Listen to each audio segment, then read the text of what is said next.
She lied, cheated, and brought another man into my bedroom, then begged me not to seek revenge. She should have thought of that before betraying me under my own roof. I'll be honest, I was lonely. Life had become this endless cycle.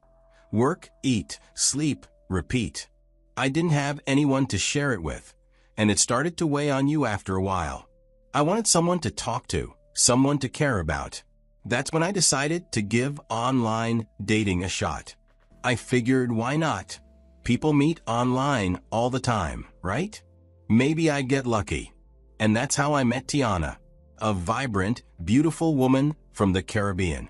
From the very first message we clicked. She had this charm about her, and I couldn't get enough. We talked about everything. Our dreams, childhoods, and even silly things like our favorite foods. She told me she wanted to explore the world and start a new life somewhere exciting. I told her about my boring routines and how I was ready to change. It felt like we wanted the same things. Talking to Tiana felt like breathing fresh air after being stuck inside for too long. Every time my phone buzzed, my heart skipped a beat because I knew it was her. It wasn't long before chatting with her became the best part of my day. We were thousands of miles apart, but somehow it didn't matter. It was like we had known each other forever. I could tell her anything, and she made me feel like I was finally seen. After a few months of talking, I couldn't take it anymore. I needed to see Tiana. I wanted to know if what we had was real. So, I booked a flight to the Caribbean. I was nervous. What if it was awkward? What if she didn't like me in person? But at the same time, I couldn't wait. I counted down the days like a kid waiting for Christmas. When I finally landed and saw her for the first time, all those nerves disappeared. Seeing Tiana in real life, hearing her laugh, and holding her hand, it was better than I'd imagined. That first day, we walked along the beach, talking like we'd been doing it our whole lives. Within weeks, we were officially dating. It was fast, I know, but it felt so right. Every moment with her was intense, and I was convinced she was my soulmate, the one I was meant to be with. When Tiana and I talked about the future, it felt exciting, like we were building something special together. She told me how much she wanted to move to the United States to start a new life with me, and I wanted to make that happen. The plan was simple: bring her over, get married, and make her stay legal. It sounded straightforward, and at the time, it felt like the right thing to do. When Tiana finally arrived in the U.S., I was over the moon.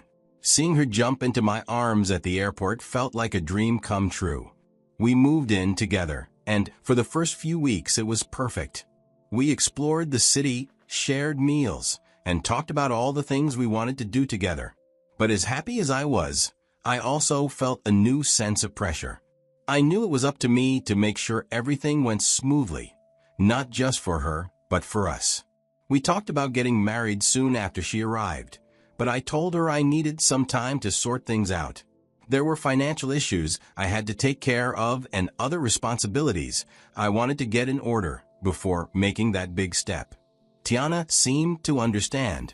She told me she trusted me and that she was willing to wait.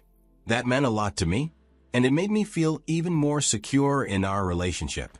It felt like we were a team working toward the same goal.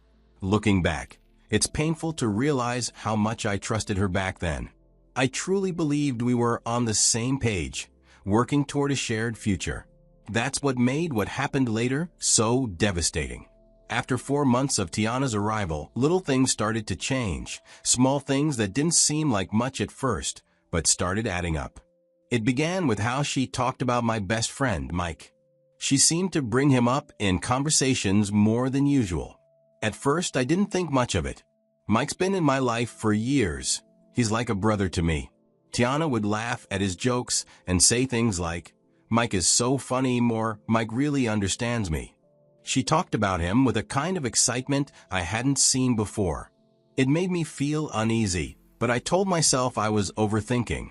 I had introduced them, of course, because Mike had been part of my life long before Tiana came into the picture.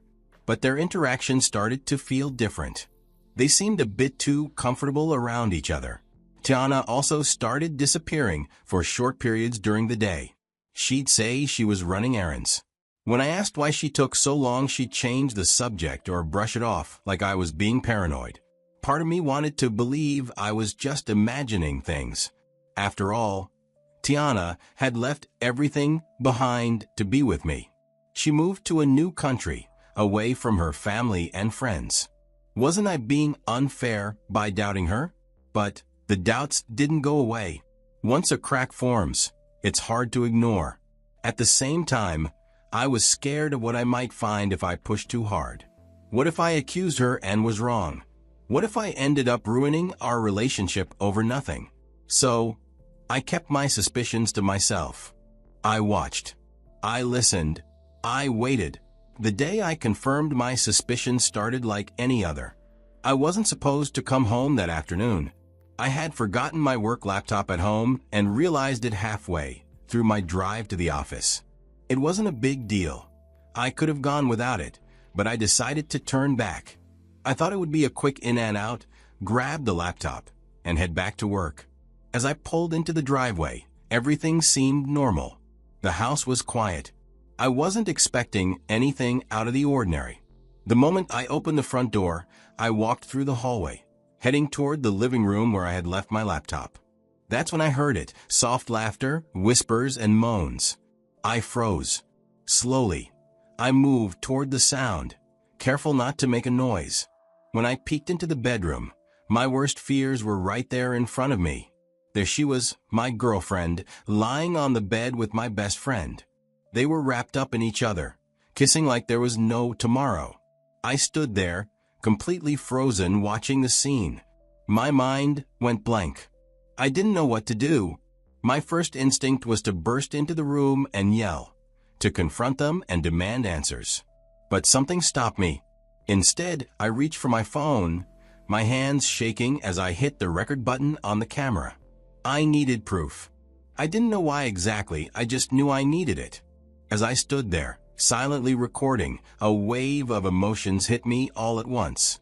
I felt anger at both of them for betraying me like this. I felt heartbroken because this was the woman I had loved, the person I was planning to spend my life with. And I felt disbelief. How could this be happening in my own home, with someone I had trusted my entire life? I didn't stay long. I got what I needed, turned around, and walked out of the house as quietly as I could. I didn't want them to know I'd been there, not yet. I got back into my car, my hands still trembling as I gripped the steering wheel. In that moment, everything changed. My life, my relationships, my future, it all felt like it had been ripped apart. And the worst part? I didn't even know what I was going to do about it yet. I dug deeper. I went through her emails and her bank statements. I found out she'd been receiving money from my best friend for months. She was telling him sob stories about how her family was on the brink of losing their home or how her little brother needed school fees. The worst part?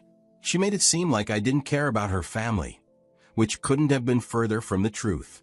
I had always supported her dreams and even helped her send money back home when she needed it. The more I uncovered, the more it became clear Tiana had been playing both of us. My best friend wasn't just some random fling. He was another pawn in her game. And me? I started questioning everything. Was she ever really in love with me? Or was I just another stepping stone in her plan? Every memory we shared now felt tainted. The sweet moments, the laughter, the promises of a future together, it all felt like a lie. I felt sick to my stomach. I couldn't believe I had brought this woman into my home, into my life, thinking she was someone I could trust. Now I was left wondering if she had ever cared about me at all, or if everything we had was just part of her scheme. I knew one thing for sure. Tiana wasn't the woman I thought she was, and I wasn't going to let her get away with it. I began planning my revenge. I needed her to feel safe, to let her guard down. That's when the idea came to me, a romantic road trip. Tiana loved surprises, and I'd always been the guy who tried to make her feel special. I figured if I played the role of the loving boyfriend a little longer, I could set the perfect trap. One evening, I suggested the idea to her while we were having dinner. I told her I wanted us to spend a weekend away, just the two of us, to reconnect and create memories before we got married. Her face lit up like I'd just handed her the world. She agreed without hesitation, completely unaware of what I was planning. I picked a date for the trip and made sure everything looked normal. I packed our bags and booked a decent hotel along the route, everything she'd expect. I even threw in a playlist of her favorite songs for the drive. But as much as I tried to act normal, my heart pounded in my chest every time I thought about what I was going to do. The day finally came and we hit the road. At first, everything seemed fine. She laughed at my jokes, sang along to the music, and talked about things like nothing was wrong. It was hard to sit there and listen to her, knowing what I knew. But I kept my cool, nodding and smiling like a fool. As we got closer to the border, I pulled the car over at a scenic spot, pretending it was for a photo break. But when I turned to look at her, my face wasn't the smiling one she was used to. "Tiana," I said, my voice calm but cold. "I know."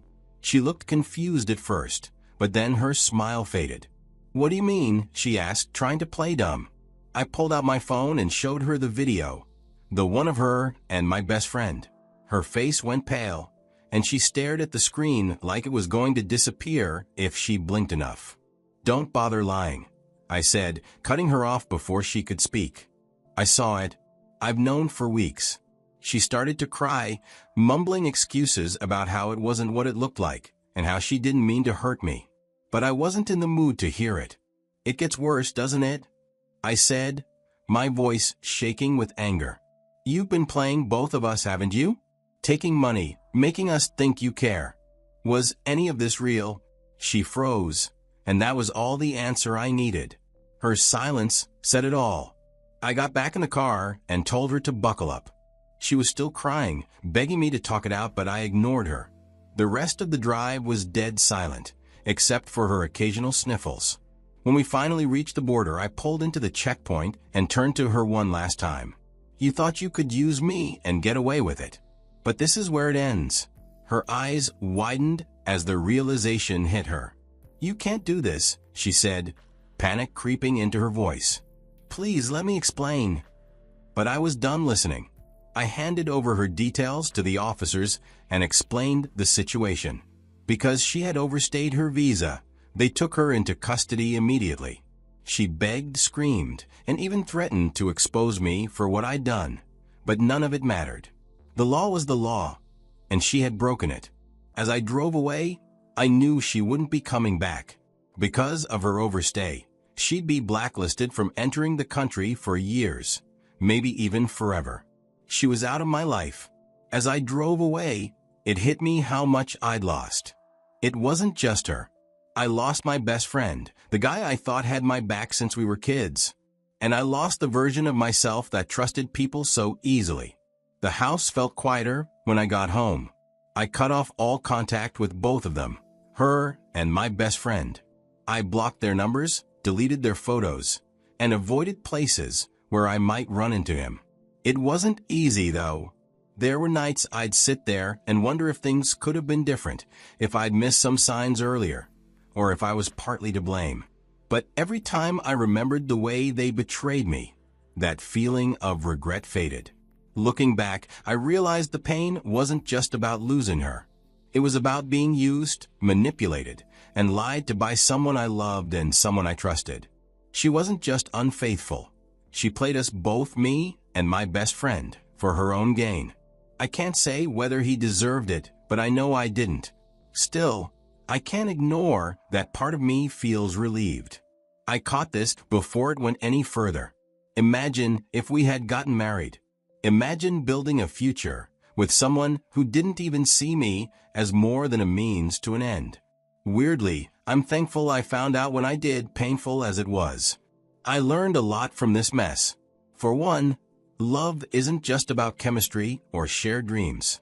It's about trust, respect, and honesty. Without those things, it's nothing but a pretty picture hiding cracks that'll eventually break wide open. I also learned to trust my instincts. Those little doubts I had in the beginning, I should have paid attention to them. And here's the big one. I realized my worth. I spent so much time trying to make her happy, bending over backward to prove myself. But love shouldn't feel like a competition. I deserve someone who chooses me because they love me, not because of what I can do for them. I'll admit there's still a part of me that wonders, did I go too far? Was deporting her the right move, or should I have handled it differently? I want to hear from you. What would you have done in my shoes? If you've been through something similar, share your story in the comments. Maybe together, we can figure out how to navigate these kinds of betrayals and come out stronger on the other side. Thanks for sticking with me through this. It wasn't easy to relive, but I hope my story can help someone out there.